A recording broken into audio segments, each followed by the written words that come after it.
Hi, very good morning to you. In this video I just wanted to briefly go over some of the real impacts that climate change which has been caused as a relationship of two things which we talk about frequently on this channel: grand solar minimum and magnetic north pole reversal, which is influencing these changes. And we've talked about those over the last few days, how those changes cause these problems. But what I wanted to do is focus on something in this video that we don't usually talk about, and just show you a few of the effects. There's an organisation out there now that is actually monitoring and has been monitoring these impacts since early 2000s. So they've known about these impacts, but it has only recently become apparent to the majority of population on the planet as a result of the frequency levels of these floods that have started to increase. So before we get into this video, as usual, just want to say a big thanks to those few people that support our observatory. I know you guys realise that we're not just talking about these events. You know, we've actually got equipment in the field and we're collecting data, and we are a proper functioning observatory, and to some extent international, because of the equipment that we've got in different countries. So big thanks to you guys, and if you want to help support, there's a link down there in the description. So the fraction of the global population is at risk of floods, and it is growing. Satellite imagery combined with population data shows that globally the number of people living in flood-prone areas is growing faster than the number living in higher ground. This greatly obviously increases the potential impact of floods. This was something I was talking about the other day. You know, just because a region hasn't flooded in 100 years, 150 years, or not to the knowledge of the development company or the geological survey of the area where they're planning to build houses or allow properties to be built, doesn't mean it's not going to flood in the future. You have to look at the geology of the area to know what is the potential risks involved in settling in a flood prone zone, because we are back at a time now where these regions that haven't flooded for a long time are starting to see floods move through those areas again. One of the geological obvious features of a possible flood zone could be a couple of things. If you're living on a coastal area, you normally have erosion, but in some areas, and I do know one at least in the United Kingdom, in Wales, which has had land increase on the coast. And that doesn't mean that it's always going to be there. This is just something, or a cycle that happens. Sometimes land is washed up on the oceans and it increases, but that doesn't mean that it is a sustainable living area for the future. So if you build a £250,000 house happily on the edge of a coastal area that has just reclaimed land over the last 50 years, the possibility of things changing in the future are higher and more probable. The other one is that the very common one is that you see a lot of towns and villages forming now in valleys.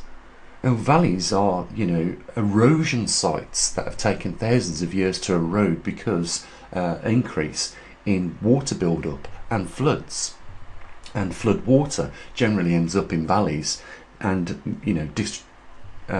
dissipates back to larger rivers, which eventually end up in coastal regions.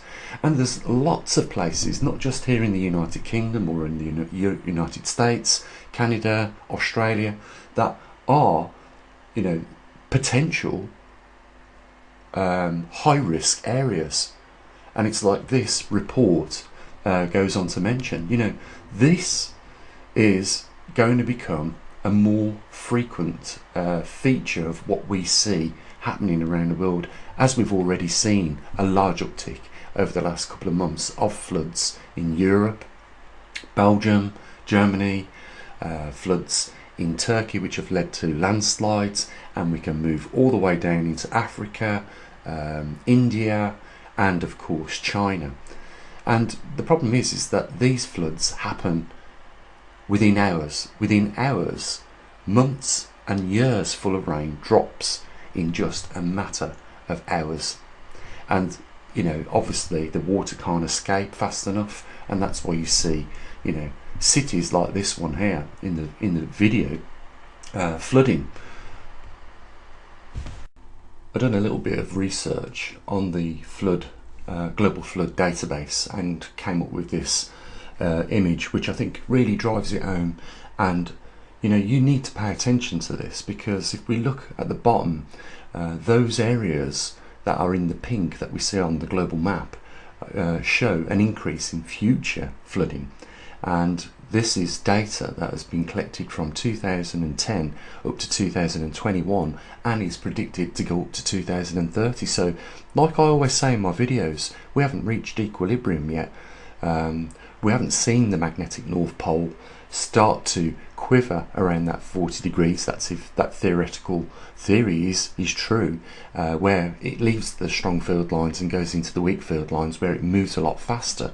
Because as soon as we get to the other end of this pole reversal is the beginning of a recovery of the global climate system, and is where we get back to some form of seeing normal weather on our planets. Because it's going to take probably another 80 to 100 years after the pole has gone through that biggest shift in the weak field lines for it to settle down into its new position.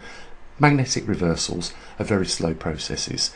I know that we've seen some data on excursions where they've flicked in a matter of 2 weeks, and then another 2 weeks they've gone back to their original position. So not quite what you would describe as a reversal, but more as an excursion of the pole. But my point is this, we're going to see a lot more damage caused by floods. And if we look at the United States, the United Kingdom, Canada, some parts of Africa, China, these are the most densest populations on our planet. We're not just talking about risk to infrastructure, people's belongings, people's well-being and health and life. We're looking at massive crop failures across the world. Now, I want to mention something else here. They didn't include in this survey that they've done the changes of waterfall or flooding, over the Antarctic and Arctic, and there's a reason for that, because it doesn't fit their agenda if they start showing. Because what would happen is, if more precipitation fell over those regions, the coldest regions on our planet, it wouldn't be in rain, it would be in snow, and that would mean that the ice packs would start to increase.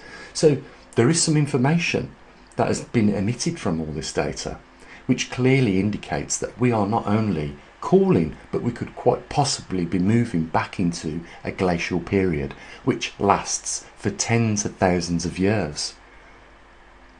My point being is that we're increasing our population on our Earth, and foolishly doing that, because we have reached a point over the last 60 years, 70 years of great technological advancement, which has removed the labour-intensive force from the working industries.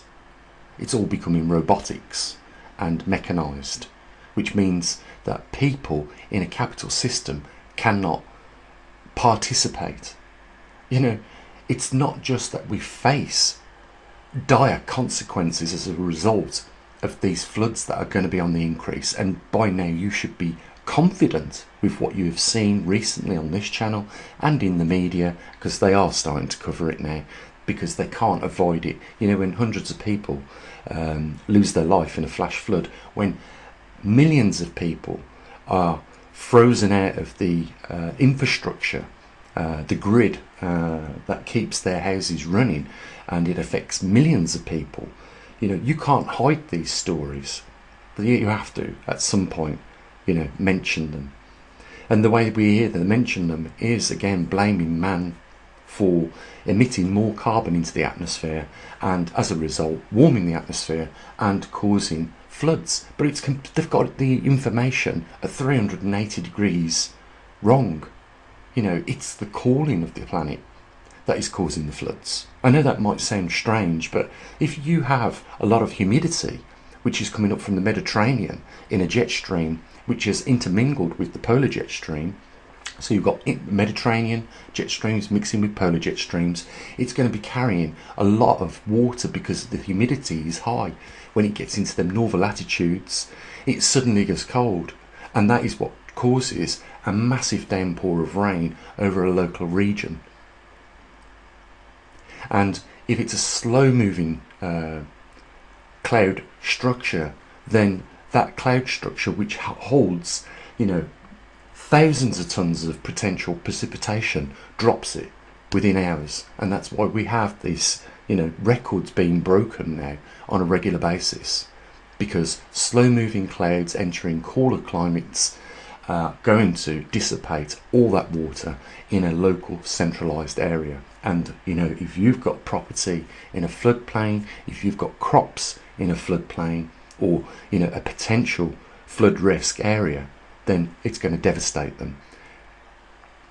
The majority of the highly populated areas in the world are those at greatest risk.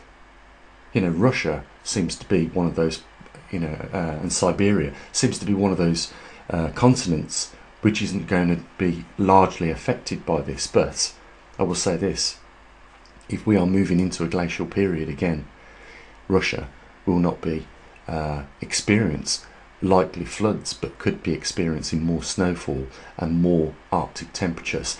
And this map that we're looking at here just reiterates that there is a connection to climate with the magnetic pole reversal. And I don't know whether you've spotted that yet, but Russia is where our magnetic North Pole is heading. And we know that because it's following a corridor in a direct collision path to central Russia. And look at Russia is the least affected by floods. So we know that there is a connection with the magnetic North Pole. There's no coincidence that the magnetic pole is heading towards Russia, and yet Russia's not going to be one of those countries in this world that's going to be affected by floods. That's because Russia is going to start getting cooler and cooler as we get close to that point where the poles reverse. And it is no coincidence that we find magnetic poles in the coldest regions, the Arctic regions of our planet. But they are starting to move. The poles are starting to move. Those climatic regions are changing as the pole moves. It is slowly taking, I believe, the Arctic climate with it. I don't think there's any coincidence that there are three things on the northern hemispheres of our planet right now, and that is a magnetic pole, that is the Arctic climate, and that is, most frighteningly, the rotational axis point. We haven't seen that move yet. But if it does start to move, then the super bulge at the equator regions of our planet of seawater will shift. And that will change the coastal regions for the future. You see, all these things are linked. I will also say this: there is no evidence of sea floor rising. If you was going to measure sea floor rising, you wouldn't do it at northern and southern latitudes. You'd do it at the equatorial region, and there is no change in levels of seawater at the equatorial regions. Everything is playing part into one of the major mechanical aspects of our planet, and that is the magnetic poles. I've got to say that, and this proves it. But the point of doing this video is not to just be right about these things, it's to inform you guys out there, the general public, because you need to inform your families of this and be aware now more than ever that if you have property and if you're reliant on your little village or town or city which is in a risk area, then you are putting everything you own and find dear in your life at risk. And the longer you're there, it's just a matter of time before you experience what other people around the world have experienced. I have watched over the last few months people lose everything, including loved ones. There is, for some people, no going back to where there was before these floods happened.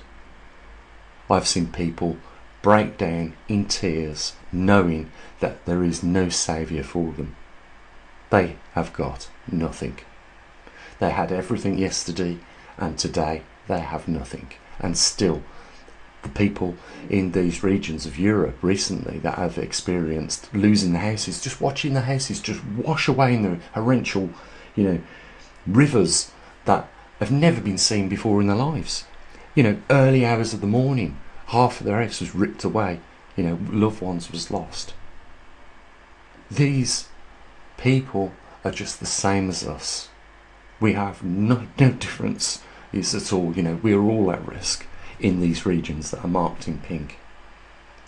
And that is the majority of the population of the world. And this magnetic reversal that we're experiencing right now, which is setting up climate change that we are witnessing, and we know now that it's just mainly based around floods and droughts. What is happening is on the increase at the moment. And it is, like I say, related to the magnetic pole reversal, clearly. This is one of the rarest events that humankind have ever been through for the last 780,000 years. In fact, we can't really go back that far with the history of humanity because, according to the experts, we've only been here less than 45,000 years, our species. So we've never witnessed anything like it before. So it's all new. Anything is on the cards, so to speak.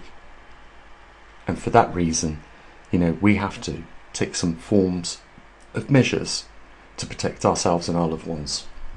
And we have to start making some difficult decisions as to where we live and, we settle in the future. Guys, I hope you've found this video informative. If you appreciate what we do here at the Observatory, obviously, I hope you believe that we are trying to do the better for mankind, and you want to possibly help. There's a link down there in the description. And, don't worry and panic about these things, but just have it on the back of your mind that you need to do something about it. Look after your loved ones. Have a great day, and as always, bye for now.